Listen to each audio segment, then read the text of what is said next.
He's retiring, so to celebrate, I'm taking our parents to France.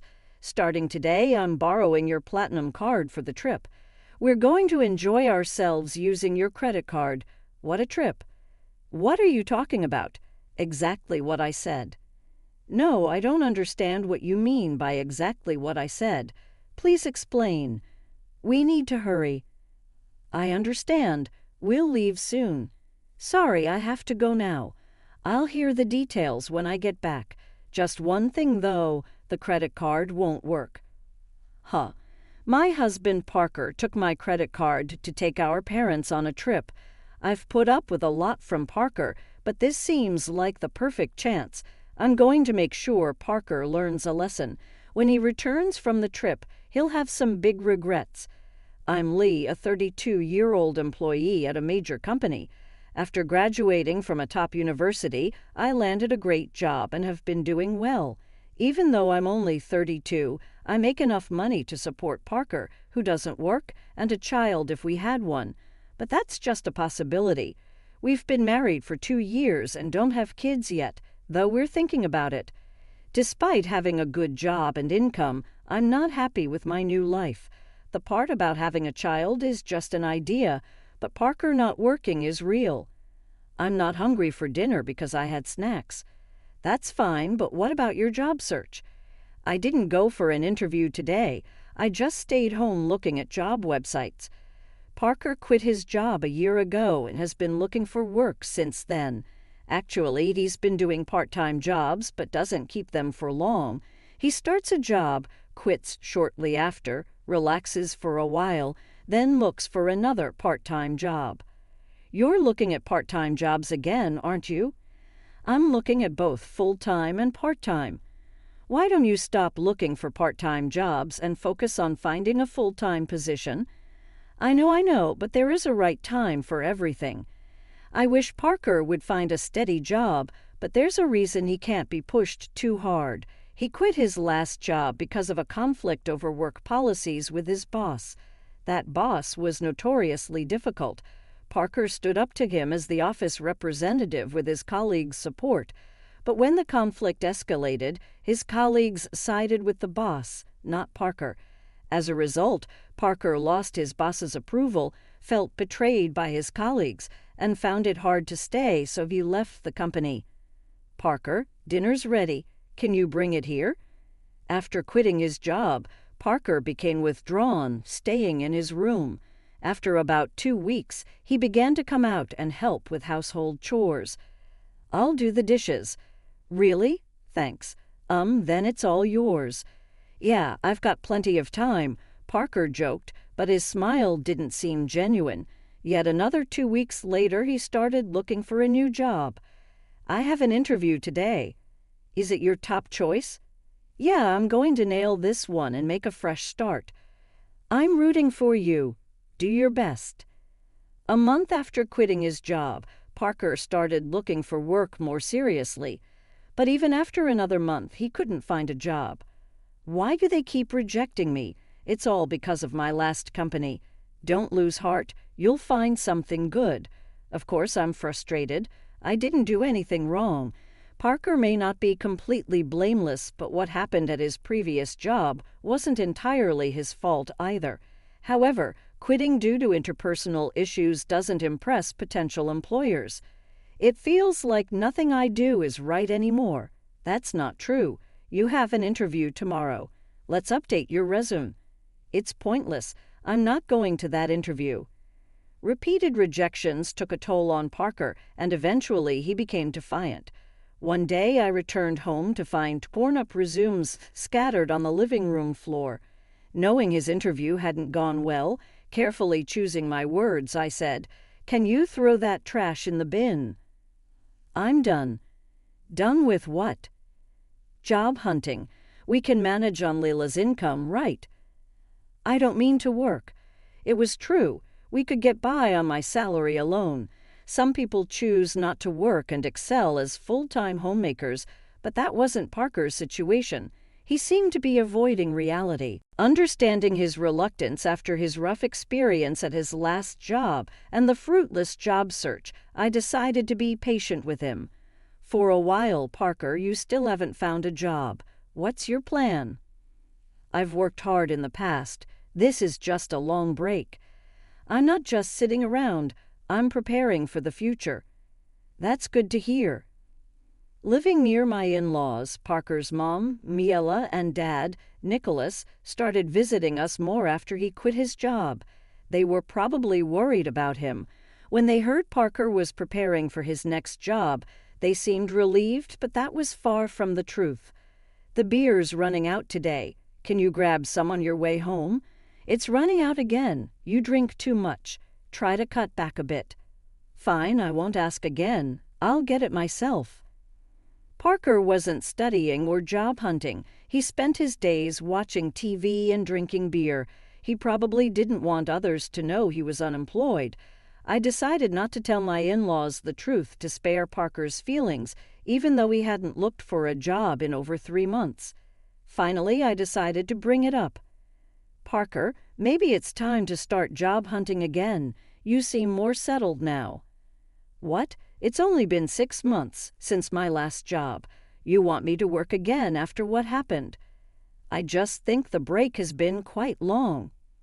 Stop nagging. You can't understand my feelings. When your job is going well, I have my own struggles, you know. Everyone faces work problems and relationship issues. We can work through this together. I understand. I'll start looking for a job. Okay. Parker walked out during our conversation. My words seemed to have hurt him, but his agreement to job hunt felt like progress. I planned to apologize when he felt better. I got a job because you pushed me. That's great. Where at? A nearby supermarket, so you'll need to learn and work hard, right? It's just part-time, no need to work too hard. Part-time or not, any job is important. Do you have a problem with that? I wanted to say more to Parker, but I decided to see how even a small step like this could help him recover. I chose to wait and observe. I'm home, Parker. You're back. How's the job at the pub? I quit the supermarket part-time. Why? It hasn't been that long. A college student there was being bossy, always telling me to put the vegetable boxes at the bottom in storage. It felt like harassment. That student was probably just showing Parker how to do the job. In any workplace, even a college student might be more experienced. Parker kept finding and quitting jobs, unable to stick with any. So, Parker hasn't been able to keep a job for long, and it's already been a year. Parker, what job are you doing now? I'm working part-time at a pub. I've never worked in food and beverage before, but it's interesting, and I think I finally found my calling. Really? That's great, but isn't the income from a part-time job in a restaurant kind of low? That's fine. I'm currently apprenticing, aiming to go independent. So you plan to own your own place someday? Exactly. The income's small now, but I'm working hard towards my goal. Then take this, treat yourself to something nice for once. Parker still puts on a good show in front of his parents, but as always, it's all lies. He quit the pub job 3 days after this conversation, deceiving everyone and even taking allowance from his parents. This time, I couldn't help but feel disappointed in my husband, so I decided to be firmer than before. Hey, Parker, later, please. I'm in a good part in the movie. You can pause it. I grabbed the remote control from the table, paused the movie, and started a conversation. It's frustrating when you pause at the best part. What is it, Parker? You're 35 now, right? You're in your prime working age. Don't you think about the future? Spending all day at home, drinking and just watching TV. The future. There are plenty of 35-year-olds not working. Many people enjoy life without a job. True, work isn't everything, but those people have something else they've dedicated to. Do you have something like that? Yeah, I know you're upset about me not working. I'll look for another part-time job. Parker seems set on only working part-time. Considering his reasons for leaving his job and his struggles with job hunting, I've been careful not to upset him. But it's time for Parker to get back on track. I need to be firmer. One day at work, I received a text from Parker. Dad's retiring, so we're going to France to celebrate. Starting today, I'm borrowing your platinum card. We're going to enjoy ourselves on your credit card. I panicked and called him immediately. What do you mean, a trip? Just what I said. I don't understand. Just what I said. Please explain. There are so many things wrong here. It's okay to celebrate Nicholas's retirement, but Parker should have talked to me before using my money and borrowing my credit card. More like taking without asking. And why am I paying for a trip to France that I'm not even going on? Parker probably told his parents he paid for it from his savings. My credit card, just thinking about it makes me so angry. But one thing Parker said stands out. You mentioned borrowing a credit card. Do you mean the one from our house? Yeah, why? I do have a platinum card.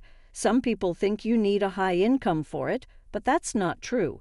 Credit history, stable income, and other factors matter, and you can get one in your 30s. It has a high annual fee, but I use it for the benefits and points. However, that credit card is in my wallet. So you took the credit card from home? Yeah. So I'm counting on you for the payment. Parker, excited about his trip to France, spoke to me in a challenging tone. I've been patient with Parker for a long time, but now it seems like the right moment to take action. Parker thinks he's smart for taking my credit card and acting cheerful about it, but he's about to realize otherwise. What are you waiting for? We need to leave. Got it. Sorry, I have to go now. I'll hear the details when I get back. Just one more thing. That credit card you took won't work. What? That can't be right. It's under Isla's name and it expires this month. It's close, but it shouldn't be an issue. You're lying, right, Isla? You're lying to stop me from using the card, aren't you? That's such an obvious lie. Yes, it does expire this month. That's why I've already received a new credit card. What does that mean? See, I have 2 credit cards to use now. Sometimes when a new card is activated, the old one stops working. I've already started using the new card, so the one you took won't work. Are you kidding me? You think I'm lying. If you don't believe me, I can send you the URL to the credit card website, or you can just try using the card. It would be funny to see you try to pay with a card that doesn't work. This credit card really won't work. Hey, hurry up. I hear his parents calling him in the background, but Parker, realizing the credit card won't work, seems too flustered to respond to them. What should I do? I told them I'd pay for everything except the round-trip travel. Oh, they covered the flight. Yes, Dad felt bad about covering all the trip costs. What should I do? I'm about to take a cab, and I don't even have money for that. That's not my problem. You said you would pay for everything except the flight. Using my credit card in the first place was wrong. You should pay with your own money. How can I? I don't have any money right now. I hung up and returned to work.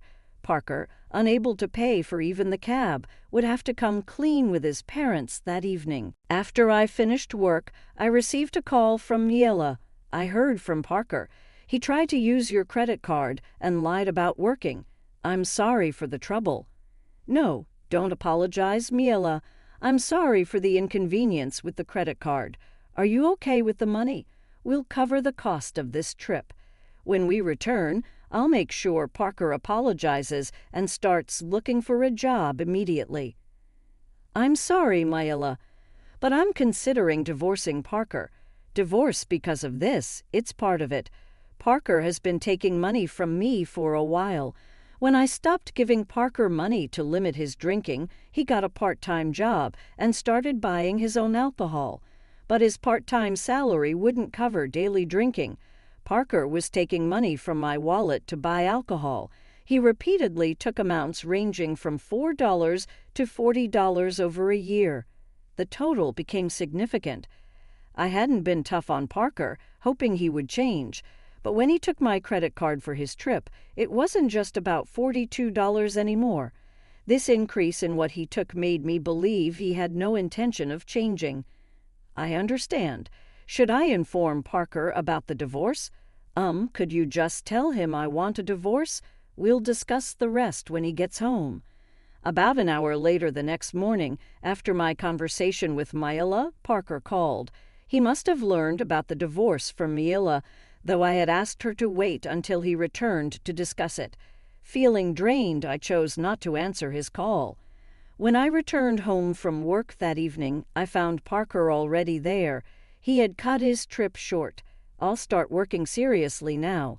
Please don't leave me, he pleaded as soon as I entered the living room. Seeing Parker, I immediately apologized. His remorse seemed genuine, but it came too late. He had a whole year to change, yet he was asking for another chance now. Despite my repeated warnings, he had wasted every opportunity. I'm not going to give Parker another chance because he gave up on me. My decision is final. Can you leave, please? Don't say that. If you won't leave, should I move out? Only if you can afford the rent here. Parker fell silent. He didn't even have the money for next month's rent, let alone any income. My words and the reality of the impending divorce seemed to sink in for him. With nothing to take, Parker appeared to leave the house, likely heading to his parents' place. I briefly considered asking if he had money for transportation, but Parker isn't a child. He should handle his own affairs. Sadly, I watched him go. After leaving our house, Parker went to his parents' home. Later, I received a call from Miela. They allowed Parker to stay for one night, but asked him to leave the next day. They were concerned he might become too dependent on them if he stayed longer. It must have been tough for them as parents to make this decision, but they felt it was necessary for Parker's sake. Cast out by his parents, Parker returned to our house, pleading with me, "Please help me. I've got nowhere to go and no money." That's the result of your own actions. You need to handle this yourself. Everyone faces difficulties, and while it's okay to seek help sometimes, all you've done in the past year is neglect your responsibilities and do as you please. I didn't allow Parker into the house and turned him away from the doorstep. The divorce eventually went through. Parker was hesitant, but with his parents' support, it happened faster than expected. I'm not sure what happened to Parker afterward, but he's likely still moving from job to job and making excuses. I thought I would feel lonely without Parker, but I didn't. His attitude had been stressful, and I was always careful not to upset him. No longer needing to accommodate him, I've been living more comfortably. Unconsciously, our life together was a burden. I'm relieved I didn't let myself get dragged down with him. Now I can live without having to cater to anyone else.